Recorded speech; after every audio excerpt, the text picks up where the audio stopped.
নমস্কার, শুভ সকাল। কেমন আছেন সবাই? আশা করছি যে যেখান থেকে ভিডিওটি দেখছেন না কেন সবাই অনেক ভালো আছেন আর সুস্থ আছেন। শিকদাস লাইফস্টাইলের আরও একটি নতুন ভিডিওতে সবাইকে অনেক অনেক স্বাগত আর প্রাণ ভরা ভালোবাসা জানিয়ে আমার ভিডিওটি এখান থেকে শুরু করছি। আজকের রান্নার মেনুটা তোমাদের সঙ্গে শেয়ার করে দিলাম।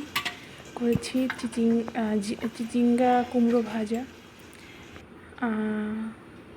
কলা দিয়ে মাছের তরকারি, মাছের ডিমের ভাজা, আগের দিনের ডাল ছিল সেটাকে গরম করেছি। এবার ঘরটা মুছে নিলাম, আর কাজ শেষ বলবো না, কেননা কাজ শেষ হয় না। যাই হোক, ঘরটা মুছে স্নান করে নেব। বাদ বাকি কাজ আপাতত শেষ, পরেরটা পরে আবার করব। এখন আগে ঘরটাকে মুছে নিই। আজকে রান্নাটা ফটাফট করে নিয়েছি। 5টার সময় উঠে প্রথমে বাইরেটা ঘরটা ঝাড় দিয়ে বাইরে একটু জল দিয়ে রান্না করতে চলে যাচ্ছি। অবশ্যই আমি বাসি কাপড় চেঞ্জ করি। আমি রাত্রে অন্য কোনো ড্রেস পরে ঘুমাই, মানে ধরো অন্য একটা নাইট পরে ঘুমাই, সকালে চেঞ্জ করে নিই। আর কেউ ভেবো না যে বাসি কাপড়ে আমি কাজ করছি, একদমই না, বাসি কাপড়ে কাজ করি না। তো ঠিক আছে, এই ঘরটা এখন মুছে নিই, তারপর তোমাদের সঙ্গে দেখা হচ্ছে। হয়ে গেছে, এখন ভিডিওটা এডিট করতে হবে। যাক, ফটাফট করে ভিডিও এডিট করে নিই। একটু যে টাইম নিয়ে সুন্দর করে এডিট করব সেটার সময় আমার নেই। কোনো রকমের মানে কি বলবো, কোনো রকমের একটু ভয়েস ওভার দিয়ে হয়ে যাওয়া ভিডিও এডিট। যাই হোক, ভিডিওটা এডিট করে নিই। তারপর জামা কাপড়গুলো কালকে ধুয়ে দিয়েছিলাম, সেগুলো শুকিয়ে গেছে, ভাঁজ করে নিলাম। ছেলে এখনও ঘুম থেকে ওঠেনি।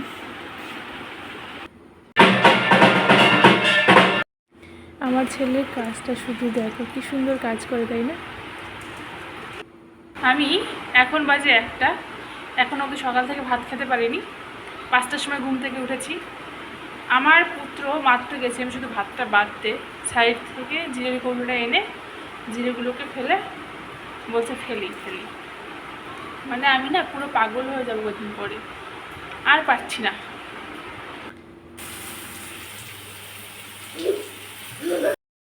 ঠিক এই কারণে আমি আমার ছেলে জেগে থাকলে রান্না করতে আসি না, ঠিক আছে? রান্না করতে আসলেই ও পেছন ঘুর করবে আর বলবে রান্না। কোল থেকে মোটেই যাবে না, সে যত বড় খেলনা ওকে দিয়ে যাই করি না কেন। তো আজকে ঘুমিয়ে গেছিলাম, বেশ ভালো লম্বা একটা ঘুম দিয়েছি, যার জন্য এই অবস্থা আজকে। যদি না ঘুমিয়ে রান্নাটা করে রাখতাম তাহলে এই পরিস্থিতি হতো না। যাই হোক, ঘুমিয়ে গেছিলাম, কি আর করার বলো।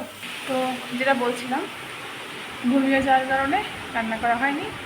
এই যেমন নবাব আমার কোলে উঠে বসে আছে, উনি ডিম খাবে, উনি আলু ভাজা খাবে, উনি সব খাবে, কিন্তু খাওয়ার বেলায় কিছুই খাবে না। সে ওর পেছন ছুটে ওকে আমার খাওয়াতে হয়। তো এখন হচ্ছে ওই ডিম দিয়ে আলু ভাজা করছি আর রুটি করবো। রুটিটা এখন আটাটা মেখে রাখবো, রুটিটা খাওয়ার সময় করবো। দাদা ওই 8:30 নাগাদ আসবে, তখন ওকে ওইটা ছেলেকে দিয়ে করে দেবো। আর হাজব্যান্ড এখন আসেনি বাড়িতে। তো এই পরিস্থিতি, একা মানুষ বাড়িতে সারাদিন একা থাকে না। নবাব আছে অবশ্যই বাড়িতে, মানে বাড়িতে লোক থাকে, মানে ওই কাজ করার মতন আমি একাই, তো সেটাই বলছি, একা মানুষ, একা হাতে সবটা সামলাতে হচ্ছে। দেখে দূর পারি সামলে, তারপরে দেখা যাবে। হাতে সবটা করা তো মানে টাইমের একটু হেরফের হলো না, ভীষণ প্রবলেম হয় আমার। যেমন আজকে আমার মেজো বাসুর, যিনি আমাদের তো থাকেন, মানে আমাদের এখানে থাকেন, তো ওনাকে বলা হয়েছে যে যেদিন তুমি না আসবে সেদিন তুমি ফোন করে জানাবে, মানে বড়জনের ফ্ল্যাটে যেদিন থেকে যায়, আর যেদিন আসবে সেদিন অবশ্যই ফোন করবে, কারণ আমি ভোরবেলা রান্না করি। এটা শুধু আমি নয়, আমার হাজবেন্ডও বলেছেন, সারাটা পারবেই। তো আজকে যে আসবে, কালকে কোনো মেসেজ বা কল করেনি। আসলে আমি 3জনের রান্নাই 2বারের করে নিয়েছি, সকালে দুপুরে, আর তরকারি থাকবে রাত্রেও হবে, মানে 3বার তরকারিটা হবে, এরকমভাবে রান্না করে নিয়েছি। এবার উনি চলে যাচ্ছে, ফোন করে জানায়নি। এবার দেখো, না দিয়ে তো আর মানে একজন মানুষ সামনে থাকলে তাকে তো ফেলে দিতেই হবে। মানে কী যা অবস্থা আমার, পরে আবার সেই রান্না করতে হলো।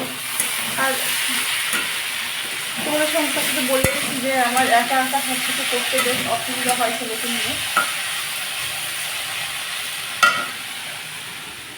চলো বাবা, মানে সব দায়িত্ব আমাদের, মানে আমার আর আমার হাজব্যান্ডের সব দায়িত্ব, কিন্তু তারা যে একটু দায়িত্ব নিয়ে ফোন করবে কেউ, সেটাও কেউ করে না। মানে কী যে প্রবলেমের ভিতর পড়ে আছি, ফ্যামিলি পলিটিক্স যে এতটা খারাপ, মানে কী আর বলবো। আমি হচ্ছে বাড়ির ছোটো বউ, মানে আমার দায়িত্বে এত দায়িত্ব, মনে হয় কি মায়ের হাতে দায়িত্ব থাকে না। যাই হোক, ছেলে এখন খেলা করছে আর আমি বসে আছি, আলোটা ভাবছি, আলোটাকে মাখবো। দেখতে থাকবো, আশা করছি ভিডিওটি ভালো লাগবে।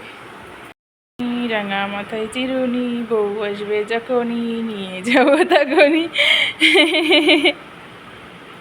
দোল দোল দুলুনি রাঙা মাথায়, পড়ে যাবো ঠিক করে বসো।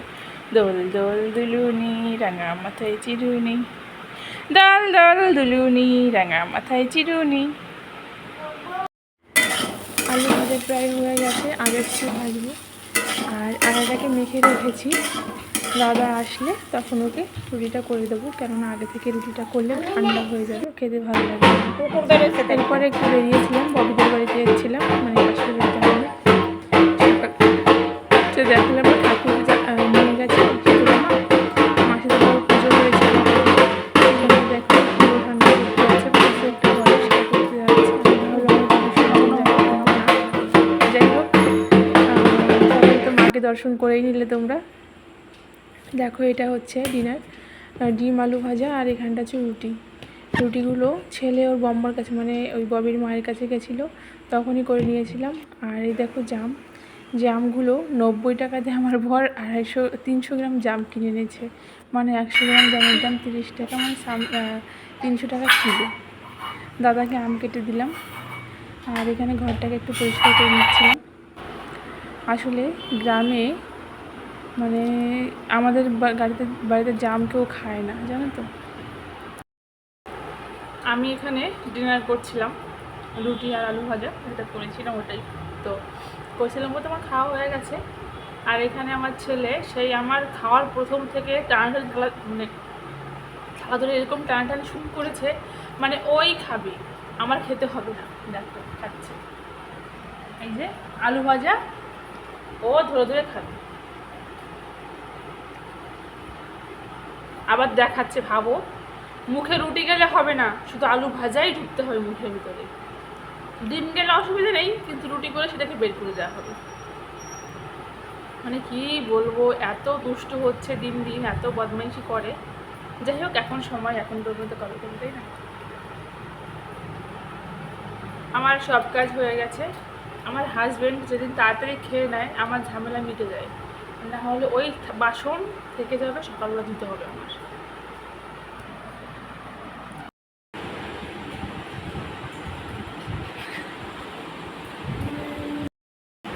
ব্রাশ করো করো।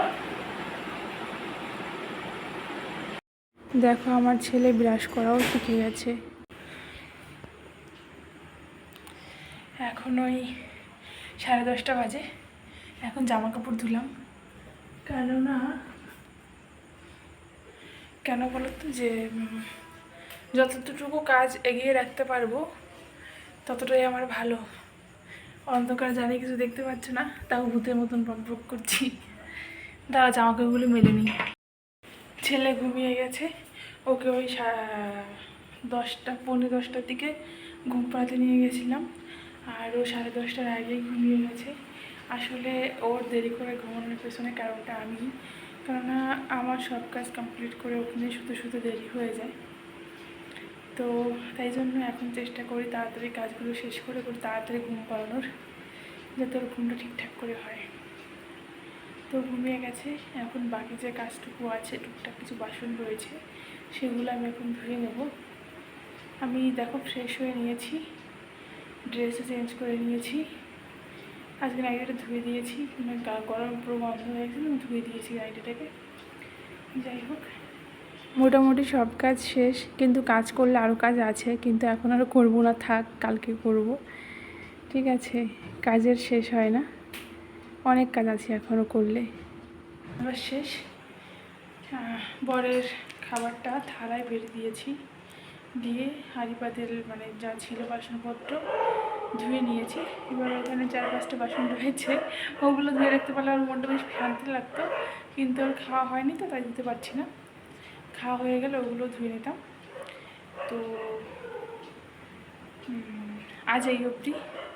যদি ভিডিওটা ভালো লেগে থাকে তাহলে অবশ্যই লাইক, কমেন্ট আর সাবস্ক্রাইব করো। আমার পাশে থাকার জন্য তোমাদের সবাইকে অনেক অনেক ধন্যবাদ, অনেক অনেক ভালোবাসা, অনেক অনেক শুভকামনা সবার জন্য। সবাই অনেক ভালো থেকো, সুস্থ থেকো। Good night, Radhe Radhe, tata.